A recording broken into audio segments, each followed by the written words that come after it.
शीतला माता की पूजन का विधान है, उस विधान में कोई गर्म चीज की महत्वता नहीं है क्या? कोई गर्म चीज की महत्वता? फिर भी दुनिया के लोग अपनी बुद्धि लगाकर माता की जब पूजन करने जाते हैं तो वहां अगरबत्ती भी जलाते हैं और दिया भी जलाते हैं। अब एक तरफ तो तुम माता को ठंडा पानी का भोग लगा रही हो, एक तरफ तो ठंडा भोजन चढ़ा रही हो, एक तरफ तो ठंडे का प्रयास कर रही हो, और ऊपर से माता को तुम दिया लगाकर अगरबत्ती लगाकर तुम माता को सम्मुख में गर्म तत्व को प्रदान कर रही हो, और फिर आकर कहती हो कि मेरा बच्चा क्यों बीमार पड़ता है, मेरे पति को आगे बार बार ये कष्ट क्यों आता है, घर में लोग चिड़चिड़े क्यों हो जाते हैं, घर में लोग क्लेश क्यों करते हैं, आखिर कारण क्या है? तो कारण तो तुम खुद हो कि जो चीज लिखी है वो ना करते हुए दुनिया जो कर रही है तुम वो करना चाहते हो। तुम भगवान की पूजन उस विधान से नहीं करना चाहते जो विधान शास्त्रों में।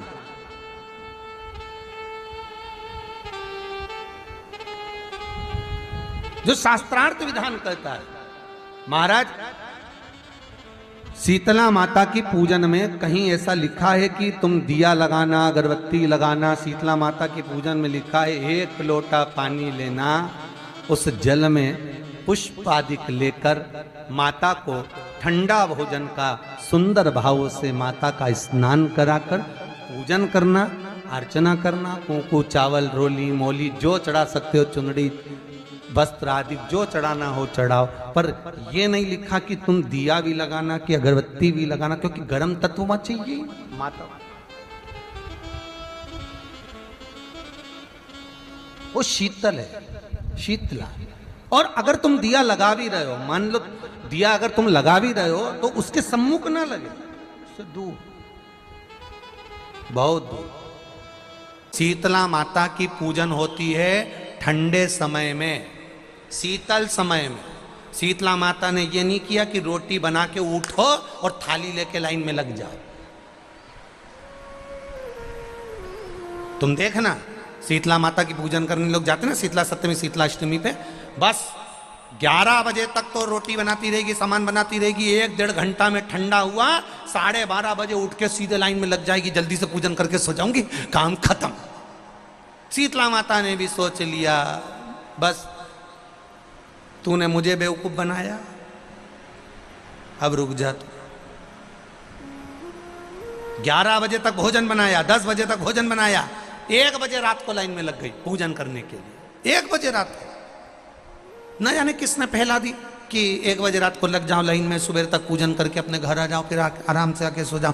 अब इतनी जल्दी क्या है भगवान के पूजन की? माँ की पूजन करने जा रहे हो, माता से लाड़ लड़ाने जा रहे हो, अपनी माता से अपने दिल की बात कहने के लिए जा रहे हो, अपने स्नेह की बात कहने के लिए जा रहे हो, तो धीरे धीरे प्रेमवश आनंद से माता की आराधना शीतल समय में, ठंडे समय में। ठंडे समय का मतलब है भीतर से ठंडे होकर, अपने भीतर से ठंडे होकर। अब अपने भीतर तो ठंडा ही है ही नहीं ना, जल्दी जल्दी चलो, और आधी बहुत पतली खुशी है, और चलो कुछ कहिए, और ये कितना बड़ा कपड़ा थाली पे ढाक ढुका के लाइन में खड़ी है शीतला माता। शीतला माता, या हाथ में लोटा या हाथ में थाली, और इतनी देर में पड़ोसन निकल के बाजू में से जा रही थी और लोटा थोड़ा सा ढुल गया। अब यहाँ शीतला माता की पूजन करनी आई और ये हो गई चंद्र घंटा, लोटा जरा सा ही पानी का झलका, देख के नहीं चल सकती। ठंडा भोजन हाथ में, लोटा ठंडा पानी का, और अंदर अग्नि। शीतला माता भी कह रही इसको अजान दो पहले, इसको क्या मतलब? भीतर से शीतल होइए, भीतर से ठंडे होइए। चित्त वृत्ति मन जब भीतर से शीतल होगा, ठंडा होगा, तो मेरी शीतला माता, तुमने पूजन करा ना करा, मेरी शीतला माता प्रसन्न हो जाएगी। बस भीतर से शीतल होइए, ठंडे होइए भीतर से। एक शीतल आरती होती है, मेरी जीजियों बड़े सावधानी से सुनिएगा। एक शीतल आरती होती है। कभी अगर तुम्हारे जीवन में अगर कभी तुमको ऐसा लगे कि रोग बड़ा भारी हो चुका है और बहुत भारी रोग मुझे घेरता जा रहा है, या डॉक्टर को दिखाने जा रहे हो और तुम्हें ऐसा लग रहा है कि डॉक्टर कोई बड़ी बीमारी बताएगा, तो उस समय पर शीतल आरती का प्रयोग करें। एक पुष्प हाथ की हथेली में रख लीजिए, एक पुष्प हाथ की हथेली में रख लीजिए, और यहां तक शास्त्र कहता है अगर हो सके तो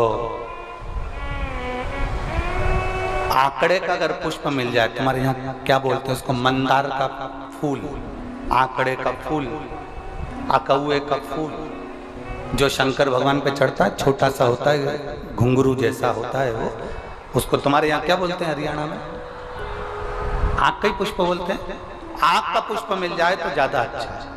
अब उसमें चाहे सफेद हो, चाहे नीला हो, चाहे गुलाबी हो, जैसा भी हो, हाथ में रखने के बाद हाथ में एक लोटा जल, भगवान शंकर के शिवालय में जब आप प्रवेश करें, और प्रवेश करते समय भगवान के सम्मुख में जब भगवान शंकर के साक्षी में जब पहुंचे, आपके सामने पूजन में कोई भी सामग्री नहीं है, आपके पास में न दिया है, न बाती है, न गर्भवती है, न चंदन है, न कपूर है, न कोई सामग्री है, केवल एक आंख का पुष्प और एक लोटा जल आपके पास में है। शिवालय में पहुंचकर शीतल आरती का प्रयोग करो।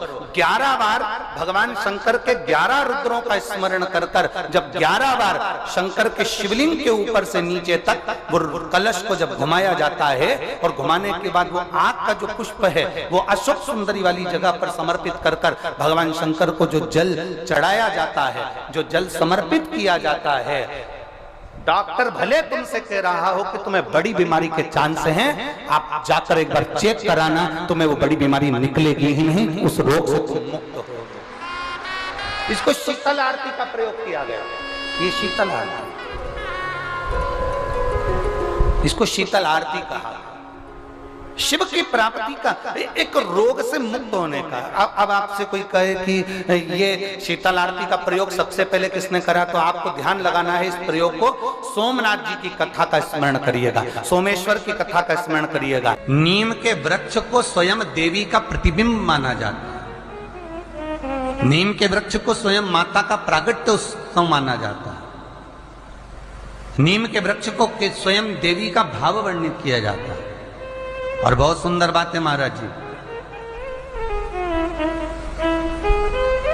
जिसके शरीर में माता निकल गई हो, दाने दाने पड़ गए हो पूरे शरीर में, बुखार भी बहुत तेज आ रहा हो, और पूरे शरीर में माता जी निकल गई हो, एक लोटा पानी जिसके शरीर में माता जी निकली है उसके पास में रख दो, और वो पानी उठाकर नीम के पेड़ में उस व्यक्ति के ऊपर से 7 बार उतार के नीम के पेड़ में डाल दो।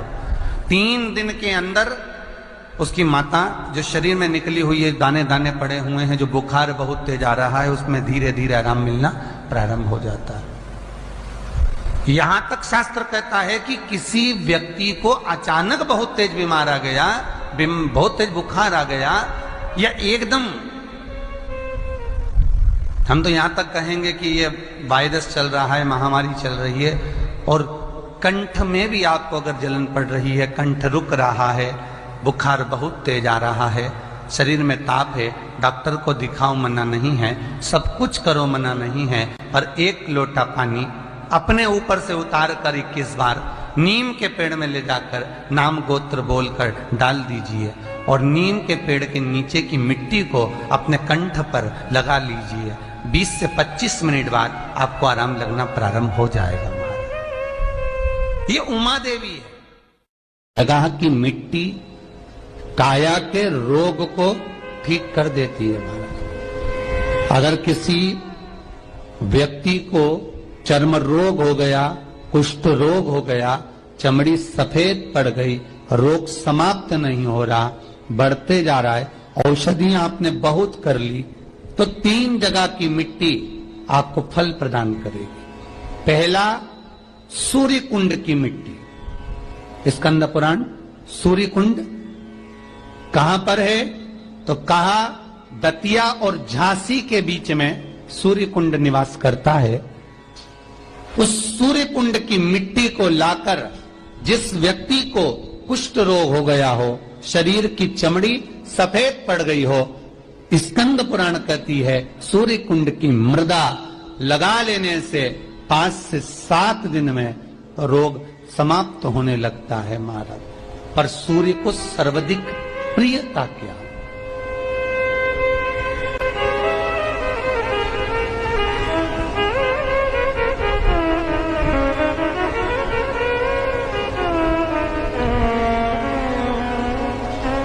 सर्वाधिक प्रियता सूर्य को क्या?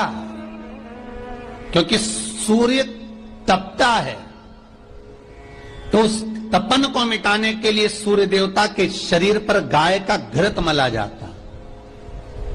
जैसे शनि को तेल लगाया जाता है, सूर्य को घृत मला जाता। इसलिए सूर्य कुंड का एक नियम है कि सूर्य कुंड पर से अगर हम मिट्टी लेकर आते हैं, शरीर पर लगाने के बाद जब शरीर का चर्म रोग समाप्त हो जाए, सफेद चमड़ी अपने वापिस रंग में आ जाए, तब आप जितनी कामना कर कर आते हैं उतना घी उस सूर्य कुंड के पास में डालना पड़ता है।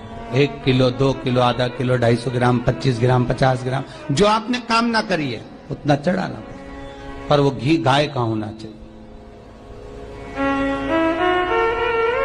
और उस घी का प्रयोग कोई नहीं कर सकता। इसलिए आज भी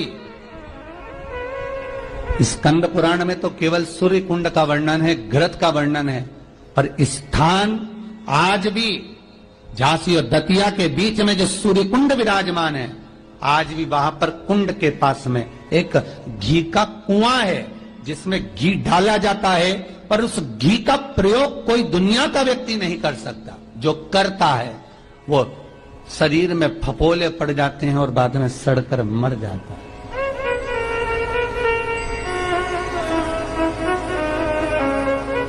घृत है पर गंध नहीं।